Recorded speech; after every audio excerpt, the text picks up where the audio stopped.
Assalamualaikum warahmatullahi wabarakatuh. Perkenalkan, saya Aulia Zati Karimah dari Prodi Pendidikan Biologi. Di sini saya akan mempresentasikan tentang materi yang saya dapatkan di Gerah Unesa tadi pagi dari Dr. Dudung Abdurrahman. Di sini judulnya menguatkan wawasan kebangsaan dan ideologi bangsa membangun negeri menuju Indonesia maju yang harmonis. Di sini slide pertama menunjukkan tentang pengguna internet di Indonesia. Pengguna internet di Indonesia mencapai 196 juta penduduk, yang 145 jutanya merupakan generasi Z dan generasi milenial. Ya, 73,9% pengguna internet didominasi oleh generasi Z dan generasi milenial, dengan waktu penggunaan rata-rata per hari yaitu selama 8 jam. Dan banyak sumber informasi yang bisa didapatkan dari gadget tersebut. Selanjutnya, dampak penggunaan teknologi atau dampak gampangnya meraih informasi secara online, yaitu fake news atau berita hoax. Jadi jaringan internet yang terbuka juga diiringi dengan berkembangnya berita bohong dengan menggunakan platform media berbahaya apabila tidak diimbangi dengan budaya literasi yang memadai.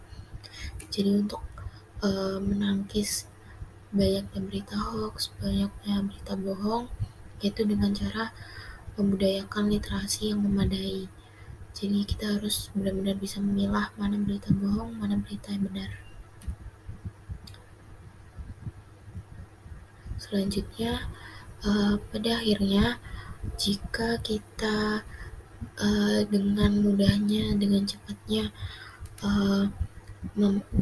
termakan berita bohong, yaitu mudah sekali terjadi konflik SARA.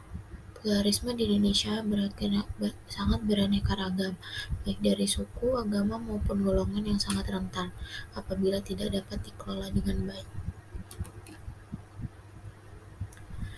Semangat para pendiri bangsa dalam menyusun dasar negara. Munculnya kerelaan untuk lebih mendahulukan kepentingan bangsa daripada kepentingan kelompok. Mendirikan negara bukan untuk satu orang atau satu golongan, melainkan untuk semuanya. Bangsa ini milik bersama, bukan hanya untuk kelompok tertentu. Ancaman yang dihadapi saat ini lebih kompleks karena menyangkut dengan persatuan dan keutuhan bangsa. I.R. Soekarno pernah berkata, "Perjuanganku lebih mudah karena melawan penjajah, namun perjuangan kalian akan lebih sulit karena melawan bangsa sendiri." Di sini ada beberapa peran mahasiswa dalam membangun negeri menuju Indonesia yang harmoni. Yang pertama, menjadi agen perubahan, yaitu mendorong kelompok masyarakat lainnya dalam menjaga nilai-nilai Pancasila melalui pengetahuan ide, keterampilan yang dimilikinya. Yang kedua, penjaga nilai.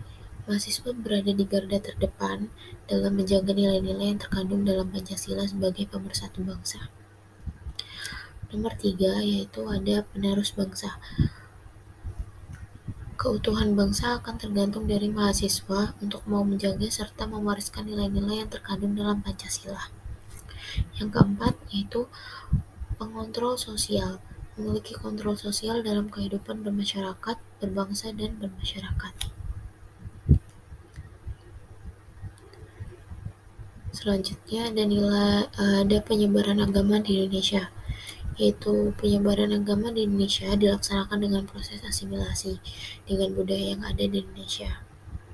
Yang kedua, tidak ada pertumpahan darah dalam penyebaran agama di Indonesia. Di sini terbukti bahwa penyebaran agama di Indonesia terjadi secara damai. Yang ketiga, penyebaran agama dilakukan dengan menumbuhkan nilai bila kebaikan pada setiap agama. Jadi, setiap agama di Indonesia mengajarkan kebaikan, baik itu kebaikan sama antar umat ataupun yang berbeda umat. Selanjutnya ada nilai-nilai bangsa Indonesia.